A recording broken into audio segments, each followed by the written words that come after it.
সেন্টারে নিষিদ্ধ ছাত্রলীগের একটি গোপন বৈঠক ও গেরিলা প্রশিক্ষণের অভিযোগে সুমাইয়া জাফরিন নামের এক নারীকে হেফাজতে নিয়েছে ঢাকা মহানগর গোয়েন্দা পুলিশ ডিবি। জানা গেছে তিনি সেনা হেফাজতে থাকা মেজর সাদিকুল হক সাদিকের স্ত্রী। বুধবার সন্ধ্যায় মিরপুর DOHS এর একটি রেস্তোরাঁ থেকে তাকে ডিবি হেফাজতে আনা হয়, যেটি নিশ্চিত করেছে ঢাকা মহানগর পুলিশের গণমাধ্যম ও জনসংযোগ বিভাগ।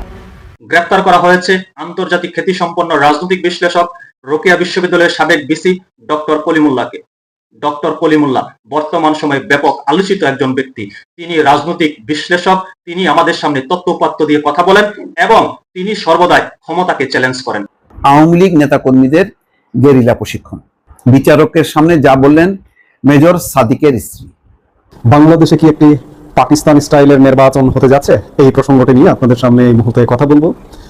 বাংলাদেশে আপনি যদি বলেন যে পাকিস্তানের কপি পেস্ট করবার একটা ব্যবস্থা হচ্ছে, ব্যবস্থাটা কেমন? আপনারা পেছনের ইতিহাস যদি খেয়াল করে দেখেন যে পাকিস্তানে ইমরান খান সরকারের পতন এবং বাংলাদেশের শেখ হাসিনা সরকারের পতনের পেছনের মূল অনুঘটক ছিল মার্কিন যুক্তরাষ্ট্র। আসসালামু আলাইকুম রাহমাতুল্লাহ। প্রদর্শক, নতুন এক ভিডিওতে আপনাদের সকলকে স্বাগতম। প্রদর্শক, আপনারা ভিডিওর শুরুতে ভিডিওর বিশেষ কয়েকটি অংশ এবং থাম্বনেল দেখে বুঝে গেছেন যে আসলে কতটা গুরুত্বপূর্ণ নিউজ হতে চলেছে। প্রদর্শক, ডক্টর কলিমুল্লাহ স্যার তিনি রাজনৈতিক বিষয় নিয়ে কথা বলতেন, খুব ভালো একটি বিশ্লেষণামূলক আলোচনা করতেন রাজনৈতিক। প্রদর্শক, সেই কলিমুল্লাহ স্যার আজকে গ্রেফতার হয়েছে। প্রদর্শক, সেই বিষয় নিয়ে একটি বিশ্লেষক আলোচনা করেছে, আপনারা সামনেই শুনতে পারবেন। শুনলে আপনারা বিষয়টি বিস্তারিত জানতে পারবেন। এবং বাংলাদেশে আগামী নির্বাচন পাকিস্তানের মতন হবে কি? প্রদর্শক, এই বিষয়ে এক বিশ্লেষক কথা বলেছেন। আপনারা তার মুখ থেকে কথাগুলো শুনলেই আসলে বুঝতে পারবেন যে আসলে কোন দেশের মতো বাংলাদেশের নির্বাচন আগামীতে হবে। প্রদর্শক, গত কয়েকদিন আগে একটি কথা ভাইরাল হয়েছিল যে আওয়ামী লীগ এবং ছাত্রলীগের কিছু নেতাকর্মীদেরকে গেরিলা প্রশিক্ষণ দেওয়া হচ্ছিল। প্রদর্শক, সেখানে সেনা অফিসার ছিলেন মেজর সাদিকুল হক সাদি। প্রদর্শক, তার স্ত্রীকে আজকে গ্রেফতার করা হয়েছে। প্রদর্শক, সেই বিষয় নিয়ে এক বিশ্লেষক কথা বলেছে, আপনারা তার মুখ থেকে কথাগুলো শুনলে বিষয়টি বিস্তারিত জানতে পারবেন। প্রদর্শক, চলুন আর কথা না বাড়ি একটি লাইক দিয়ে আমরা সকল বিশ্লেষকের আলোচনাগুলো দেখে আসি। চলুন। একটা রিপোর্ট দেখে খুবই অবাক লাগছে, মিলাতে পারছি না হিসাব নিকাশটা। আওয়ামী লীগ নেতাকর্মীদের গেরিলা প্রশিক্ষণ, বিচারকের সামনে যা বললেন মেজর সাদিকের স্ত্রী। মানে এরকম জায়গায় কনভেনশন সেন্টার ভাড়া করে গেরিলা প্রশিক্ষণ হয়, এটা কেন জানি বিশ্বাসযোগ্য হয় না। গেরিলা প্রশিক্ষণের এরকম মানে একটা কনভেনশন সেন্টারে সবাই হাজির হয়ে সেখানে প্রশিক্ষণ চলে বলে আমার ধারণা নেই। তো এর মধ্যে আমার ধারণা যে কিছু মিস ইনফরমেশন আছে। আসলে হয়তো আমি যেটা মনে করি যে তারা সংগঠিত হচ্ছে বিভিন্ন লেভেলের কর্মকর্তারা, মানে পুলিশ যারা ভিকটিম মনে করছে এই সময়, যারা এখন OSD আছে, চাকরিচ্যুত আছে, আওয়ামী লীগেরও অনেক শুভাকাঙ্ক্ষী আছে, তারা মিলে হয়তো একটা সভা করছিল।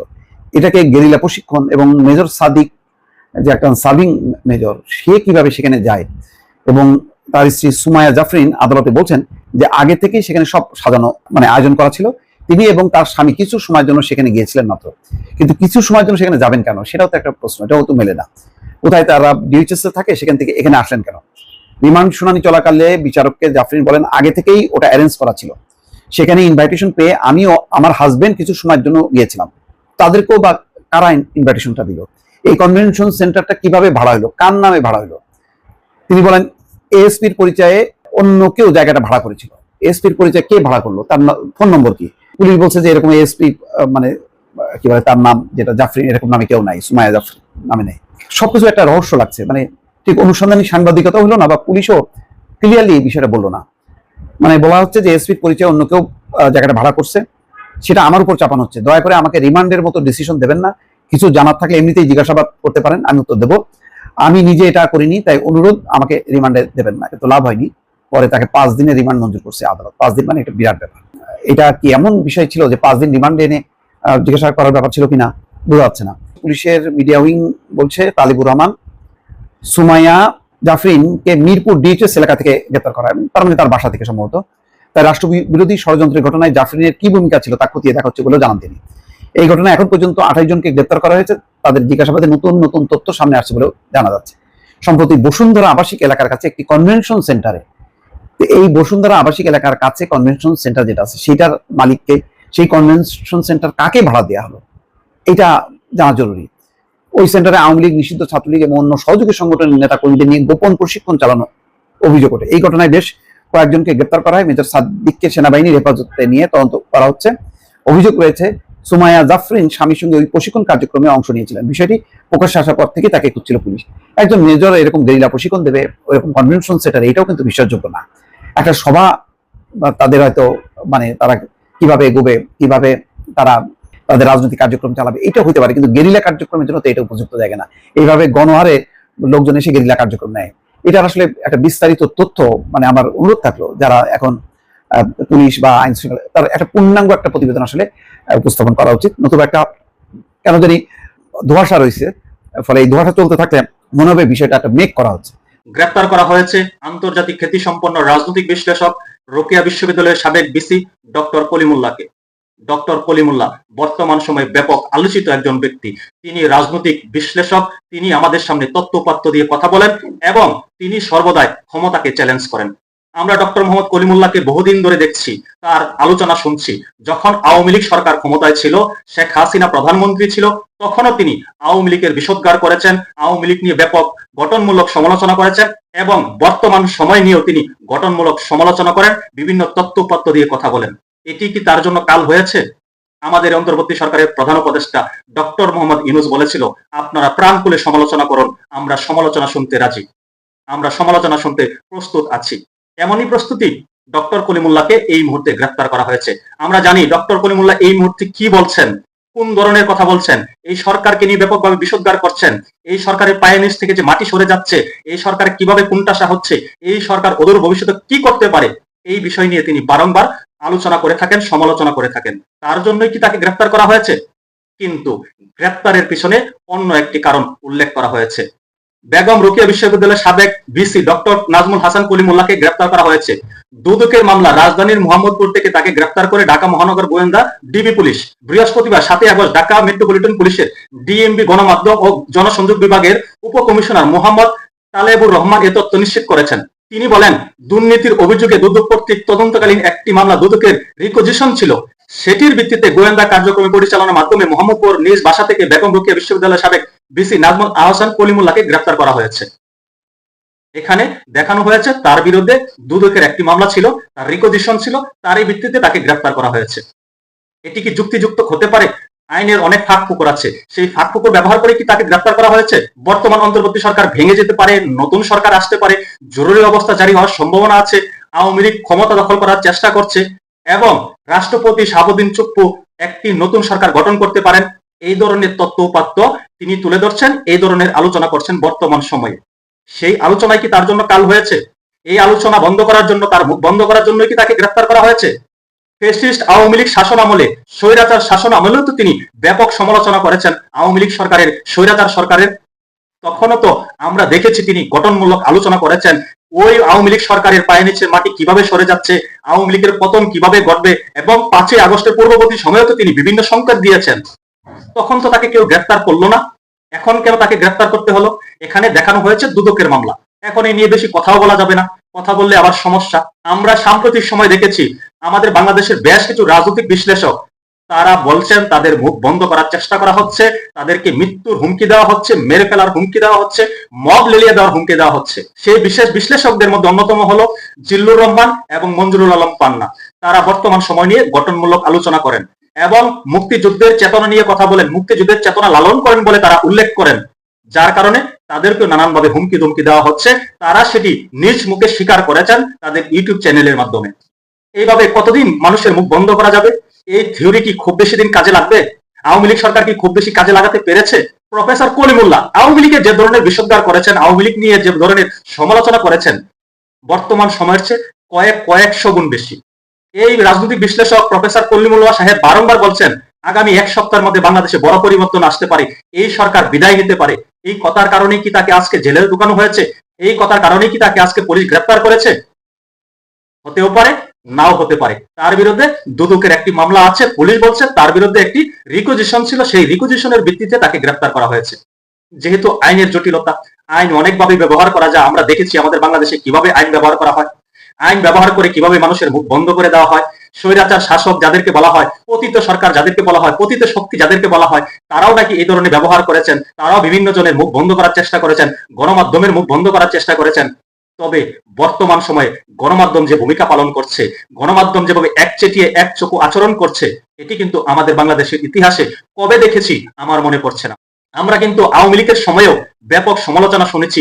এই ব্যক্তিরা, কলিমুল্লাহ সাহেবরা, জিল্লুর রহমান সাহেবরা, মঞ্জুর আলম পান্নারা, মাসুদ কামালরা আওয়ামী লীগের ব্যাপক সমালোচনা করতেন। আমাদের অন্তর্বর্তী সরকারের প্রধান উপদেষ্টা তিনি বলেছিলেন যে আপনারা প্রাণ করে সমালোচনা করেন, সমালোচনা শোনার জন্য আমরা প্রস্তুত। কেমন প্রস্তুত সেটি আজ প্রমাণিত।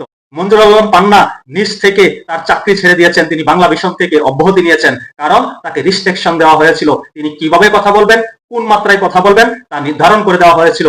সেটি মঞ্জুরুল আলম পান্না মেনে নিতে পারেন নাই, যার কারণে নিজ থেকে তিনি সরে এসেছেন। তিনি তার ইউটিউব চ্যানেলে বারংবার বলেছেন তাকে মৃত্যুর হুমকি দেওয়া হচ্ছে, তার মুখ বন্ধ করে দেওয়ার চেষ্টা করা হচ্ছে। তিনি অকপটে সেটি স্বীকার করেছেন। তিনি বলেছেন সকল রক্তচক্ষুকে উপেক্ষা করে তিনি সত্যকে সত্যই বলবেন, মিথ্যাকে মিথ্যাই বলবেন। দেখা যাক পরবর্তী আঘাতটা কার উপরে আসে। বাংলাদেশে কি একটি পাকিস্তান স্টাইলের নির্বাচন হতে যাচ্ছে? এই প্রসঙ্গটি নিয়ে আপনাদের সামনে এই মুহূর্তে কথা বলবো। বাংলাদেশে আপনি যদি বলেন যে পাকিস্তানের কপি পেস্ট করবার একটা ব্যবস্থা হচ্ছে, ব্যবস্থাটা কেমন? আপনারা পেছনের ইতিহাস যদি খেয়াল করে দেখেন যে পাকিস্তানে ইমরান খান সরকারের পতন এবং বাংলাদেশের শেখ হাসিনা সরকারের পতনের পেছনের মূল অনুঘটক ছিল মার্কিন যুক্তরাষ্ট্র। ইমরান খানের সাথে সংঘাতটা কিভাবে? ইমরান খান যখন 2018 সালে নির্বাচিত হয়ে সরকার গঠন করলেন, তখন সেনাবাহিনী এবং মার্কিন যুক্তরাষ্ট্রের কাছেও খানিকটা ত্রাতা ছিল। সেই ইমরান খান 2022 সালে মার্কিন যুক্তরাষ্ট্রের শত্রুতে পরিণত হলো। সেনাবাহিনী মার্কিন যুক্তরাষ্ট্রের প্রভাব বিস্তার করে সেনাবাহিনীর কাছেও ইমরান খান শত্রুতে পরিণত হলো। ইমরান খান সরকার গঠন করে আধুনিক পাকিস্তান নির্মাণের একটা বেশ তোড়জোড় শুরু করেছিলেন, নানামুখী পদক্ষেপ নিয়েছিলেন এবং শুধু তাই নয়, পররাষ্ট্র নীতির ক্ষেত্রে একটা স্বাধীন পররাষ্ট্র নীতির কথা চিন্তা করছিলেন, যার দরুন রাশিয়া ইউক্রেন যুদ্ধ, আপনারা জানেন 2022 সালে রাশিয়া ইউক্রেন যুদ্ধ, এই যুদ্ধকে কেন্দ্র করে মার্কিন যুক্তরাষ্ট্রের সাথে ইমরান খানের টানাপোড়েন তৈরি হয়। বিশেষ করে রাশিয়া ইউক্রেন যুদ্ধের ওই সময়টাতে ইমরান খানের রাশিয়া ভ্রমণ, কিংবা খানিকটা বলা যায় যে নিউট্রাল ভূমিকা, নিরপেক্ষ ভূমিকা এবং নিজস্ব আমেরিকা যে সুরে কথা বলছে ইউক্রেন যুদ্ধে, ইউক্রেনকে সহযোগিতা করছে, অন্যদিকে ইমরান খান রাশিয়া ভিজিট করছে, এসব নানা টানাপোড়েনের কারণে ইমরান খানকে ষড়যন্ত্রমূলকভাবে মার্কিন যুক্তরাষ্ট্র সংসদে অনাস্থা ভোটে পরাজিত করে। ইমরান খান যখন এই জিনিসটা বুঝতে পেরেছিলেন, তখন প্রথমত তিনি সংসদ ভেঙে দিয়ে একটি নতুন নির্বাচন দেবার ব্যবস্থা নিতে গিয়েছিলেন। কিন্তু পাকিস্তানের বিরোধী দলীয় জোটের যে রাজনৈতিক দলগুলো ছিল, পিএমএল, নওয়াজ শরীফের যে দল, কিংবা পাকিস্তান পিপলস পার্টি, বিনওয়াল ভুট্টোর যে দল, এই দলগুলো আদালতে রেড করে এবং রেটের আলোকে সংসদ ভেঙে দিতে আদালত নিষেধ করে এবং নিষেধ করার প্রেক্ষিতে সংসদে ভোটাভুটি করতে বলে এবং সেই ভোটাভুটিতে আর আস্থা ভোটে ইমরান খানকে পরাজয় বরণ করতে হয় এবং সংসদের সব পক্ষের সমর্থনে পাকিস্তানের প্রধানমন্ত্রী হিসেবে আসেন ইমরান খানের পতনের পর সাথে সাথে শাহবাজ শরীফ। 2 বছরের পাকিস্তানে একটা রাজনৈতিক টালমাটাল অবস্থা, রাজনৈতিক অচল অবস্থা। পরে 2024 সালের ফেব্রুয়ারি মাসে পাকিস্তানের একটি জাতীয় পরিষদ নির্বাচন অনুষ্ঠিত হয় এবং এই নির্বাচনে ইমরান খানের দলকে নিষিদ্ধ করা হয়। ইমরান খানের দলের পিটিআই এর প্রতীক বরাদ্দ নিষেধ করা হয়। কিন্তু ইমরান খানের দল পিটিআই এর নেতারা স্বতন্ত্র ইলেকশন করে শতাধিক আসনে বিজয়ী হয়, তবে সংখ্যাগরিষ্ঠতা লাভ করতে পারেনি, যার দরুন তারা সরকার গঠন করতে পারেনি। কিন্তু পাকিস্তান পিপলস পার্টি কিংবা পাকিস্তান মুসলিম লীগ, নওয়াজ, শাহবাজ শরীফের তারা জোটগতভাবে একটি সরকার গঠন করে। বর্তমানে পাকিস্তানে 2024 ফেব্রুয়ারিতে নির্বাচন হবার পরে বর্তমানে যে সরকারটি আছে, প্রধানমন্ত্রী শাহবাজ শরীফ এবং পাকিস্তান পিপলস পার্টির নেতা আসিফ আলী জারদারি পাকিস্তানের রাষ্ট্রপতি হিসেবে আছেন, অর্থাৎ ক্ষমতা ভাগাভাগি করে নিয়েছেন তারা। এখন আসি যে বাংলাদেশে আওয়ামী লীগ সরকার, শেখ হাসিনা সরকারের পতন ঘটানোর পেছনে মার্কিন যুক্তরাষ্ট্র প্রধান ভূমিকা, নেপথ্যে থেকে প্রধান ভূমিকায় অবতীর্ণ ছিলেন। এখন পতনের পরে, শেখ হাসিনার পতনের পরে একটা অচল অবস্থাপূর্ণ অবস্থা গত 1 বছর যাচ্ছে এবং এই অচল অবস্থার মধ্যে আপনারা জানেন যে ইতিমধ্যে অন্তর্বর্তী যে একটা সরকার আছে বাংলাদেশে, সেই সরকারের প্রধান গত মঙ্গলবার নির্বাচনের একটি সময়সীমা ঘোষণা করেছে। আগামী ফেব্রুয়ারির প্রথমার্ধে নির্বাচন হবে এবং রোজার আগে নির্বাচন হবে, এবং মঙ্গলবারে সরকার প্রধান এটি ঘোষণা করবার পরে বুধবারে সরকার প্রধানের দপ্তর থেকে নির্বাচন কমিশনকে একটি নির্বাচন করবার বা ফেব্রুয়ারি মাসের প্রথমার্ধে নির্বাচন করবার জন্য একটি চিঠিও দিয়েছে। এই চিঠি দেওয়া, নির্বাচন করবার ঘোষণা দেওয়া, এই সবকিছু মিলিয়ে যদি বলেন যে বাংলাদেশেও একটি পাকিস্তান স্টাইলের নির্বাচন হতে যাচ্ছে, তাহলে ভুল হবে না। মার্কিন যুক্তরাষ্ট্র পাকিস্তানেও 2 বছরের একটা রাজনৈতিক অচলাবস্থাপূর্ণ সরকারের মধ্য দিয়ে, যদিও সেখানে সংসদ বাতিল না করে সংসদের মধ্য থেকে সরকার প্রধান নির্বাচিত হয়েছিল, আর বাংলাদেশে হয়েছে পুরো সংসদ বাদ করে দিয়ে একটি অন্তর্বর্তীকালীন সরকার। বাংলাদেশে একই অবস্থা, 2 বছরের একটা অচলাবস্থা। 1 বছর ইতিমধ্যে চলে গেছে, সামনে আরো 7 মাস, 2 বছর হয়ে যাবে, দেখতে দেখতে 1.5 বছর বা 2 বছর হয়ে যাবে। এই অচলাবস্থার পরে একটা নির্বাচন, এগুলো সবকিছু হচ্ছে মার্কিন প্রেসক্রিপশনে। বাংলাদেশে যখন দেখছে যে এই যে অন্তর্বর্তীকালীন সরকারটা, এই সরকারটাকে আরো দীর্ঘস্থায়ী করা যাবে না, কারণ দীর্ঘস্থায়ী করতে গেলে হিতে বিপরীত হবে, জনবিক্ষোভ হবে, নানা রকম অসন্তোষ তৈরি হবে। এই অসন্তোষ, জনবিক্ষোভ, নানা রকম অনাকাঙ্ক্ষিত ঘটনা এড়াবার জন্য মার্কিন যুক্তরাষ্ট্র চিন্তা করছে যে পাকিস্তানে যেরকম সরকার গঠন করা হয়েছে, একটা জোট সরকার, এবং যারা মার্কিন যুক্তরাষ্ট্রের পারপাস সার্ভ করবে তাদের মতো দল বা তাদের মতো লোকদের দিয়ে একটা নির্বাচন করে একটা সরকার গঠন করা, এবং তারই অংশ হিসেবে এই নির্বাচনটা হতে যাচ্ছে। আপনারা ইতিমধ্যে খবর পেয়েছেন যে বিএনপির ভারপ্রাপ্ত চেয়ারম্যানের সাথে লন্ডনে মার্কিন চার্জ d'affaires ট্রেসিয়ান জ্যাকবসন সহ জাতিসংঘের বাংলাদেশের প্রতিনিধি এবং বিভিন্ন দেশের রাষ্ট্রদূতরা লন্ডনে গিয়ে পর্যন্ত বৈঠক করেছে, ইতিমধ্যে সংবাদ মাধ্যমে বেরিয়েছে। তাহলে কি বিএনপির ভারপ্রাপ্ত চেয়ারম্যানের সাথে মার্কিন যুক্তরাষ্ট্র নেগোসিয়েশন করে ফেলেছে, কিংবা অন্য দলের সাথে নেগোসিয়েশন করে ফেলেছে, কিংবা বিএনপি কি এককভাবে ক্ষমতায় যাবে, এককভাবে ক্ষমতায় যেতে দেওয়া হবে, নাকি জোট সরকার হবে? আমার কাছে যেটি মনে হয় যে পাকিস্তানে যেমন জোট সরকার হয়েছে, এককভাবে ক্ষমতায় গেলে যাতে কোনো একক সিদ্ধান্ত নিতে না পারে, এই জন্য বাংলাদেশে ক্ষমতা ভাগাভাগির একটা অবস্থা তৈরি করবার একটা প্রেক্ষাপট তৈরি হচ্ছে। এবং এই যে বললাম আমি খানিক আগে যে বাংলাদেশে মানুষ যাতে ফুসে না ওঠে, এই যে অচলাবস্থা চলছে, এটিকে আর দীর্ঘস্থায়ী রাখা যাবে না। এই দীর্ঘস্থায়ী যখন রাখা যাবে না, তখন একটি নির্বাচন দিতে হবে, এবং নির্বাচন দিয়ে সাজানো গোছানো নিজেদের যারা কথা শুনবে তাদের কিছু লোকজনকে দিয়ে একটা জোট সরকার টাইপের গঠন করবার পরিকল্পনা হচ্ছে। এবং একইভাবে পাকিস্তানের কপি পেস্ট বাংলাদেশে করা হচ্ছে। পাকিস্তানে 2024 ফেব্রুয়ারিতে যে নির্বাচনটি হয়েছিল, সেটি সর্বশেষ ক্ষমতাসীন দল পিটিআই, ইমরান খানের পিটিআই, সেই পিটিআই কে নিষিদ্ধ করা হয়েছিল। পিটিআই এর প্রতীক ছিল না, নির্বাচনে অংশগ্রহণ করতে পারেনি। ঠিক এমনি ভাবে সর্বশেষ বাংলাদেশে যারা ক্ষমতাচ্যুত হয়েছে আওয়ামী লীগ, সেই আওয়ামী লীগের ইতিমধ্যে সরকারি প্রজ্ঞাপন জারি করে কার্যক্রম নিষিদ্ধ করা হয়েছে। নির্বাচন কমিশন এই রাজনৈতিক দলটির নিবন্ধন স্থগিত করেছে।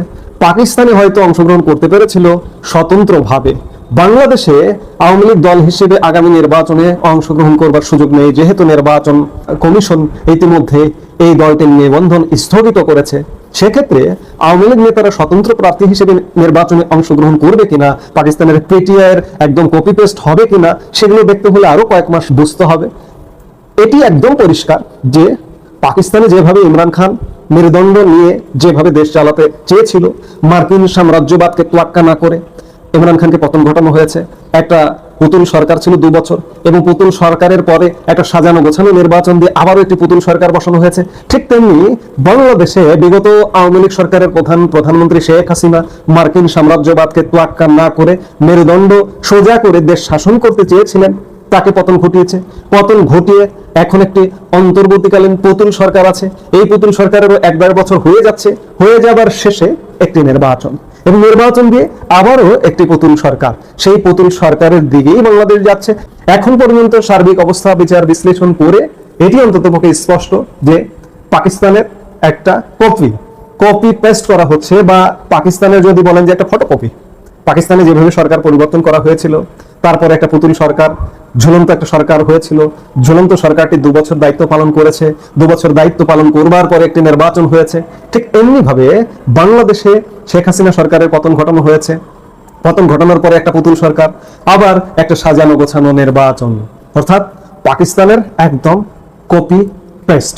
প্রদর্শক, আপনারা একে একে সকল বিশ্লেষকের আলোচনাগুলো শুনলেন, অবশ্যই আপনারা বুঝতে পারছেন যে আসলে কতটা গুরুত্বপূর্ণ নিউজ ছিল। প্রদর্শক, আজকে কলিমুল্লাহ স্যার গ্রেফতার হয়েছে এবং সাদেকুল হক সাদেকের স্ত্রীও গ্রেফতার হয়েছে। প্রদর্শক আপনারা তো এবং পাকিস্তানের মতো বাংলাদেশের নির্বাচন হবে কিনা প্রদর্শক সব কিছু কিন্তু আপনারা বিস্তারিত জানলেন। এখান থেকে আপনারা কি বুঝলেন, কে জানলেন, অবশ্যই কমেন্ট বক্সে জানিয়ে দেবেন। আরও এরকম নিত্য নতুন আপডেট নিউজ পেতে আমাদের এই চ্যানেলটি সাবস্ক্রাইব করে পাশে থাকবেন। ধন্যবাদ।